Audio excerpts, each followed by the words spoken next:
by Ed Conway, economics editor. In Washington, D.C., a Tory MP has voiced his support for the Chancellor after Philip Hammond described Brussels as the enemy in Brexit negotiations. Sir Bill Cash, MP for Stone, told Sky News, "I don't think that language is being used for the purposes of trying to enhance reputations. I think it's actually a sense of frustration because everybody knows that there's a war of attrition going on, and every single time we reopen the negotiations, they come back and you hear European Commission President Jean-Claude Juncker saying there isn't sufficient progress. Then you see Mr. Juncker's speech and it's all full of their ideas for their kind of Europe. And you get exactly the same with France's President Emmanuel Macron. It is inconceivable that we would accept the ideas that they're putting forward for their kind of Europe, and yet they're creating a situation in which the United Kingdom is being threatened, and that's not the way to treat us."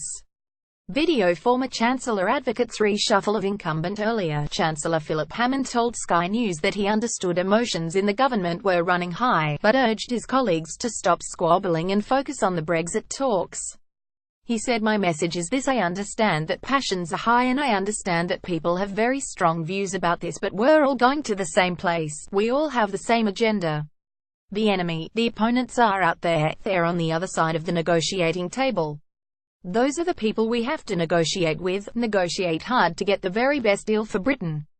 EU boss Juncker says UK will have to pay for Brexit trade talks. Provocative language is a major departure for the Chancellor, who has hitherto been regarded by his European counterparts as one of the most moderate, collaborative participants in the Brexit talks.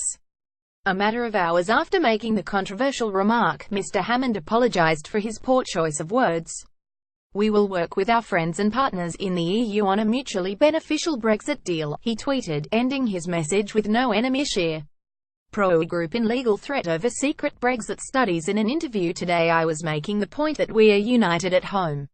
I regret I used a poor choice of words." 12. Philip Hammond at Philip Hammond, October 13, 2017. "We will work with our friends and partners in the EU on a mutually beneficial Brexit deal, no enemy share." 22. Philip Hammond at Philip Hammond, October 13, 2017. Downing Street sources spoken to by Sky News have reiterated Prime Minister Theresa May's support of the Chancellor in the wake of what he said. Shadow Chancellor John McDonnell said the comment was indicative of an inept approach from a failing government. "Insulting the EU is not the way to protect our economic interests," Mr. McDonnell wrote on Twitter.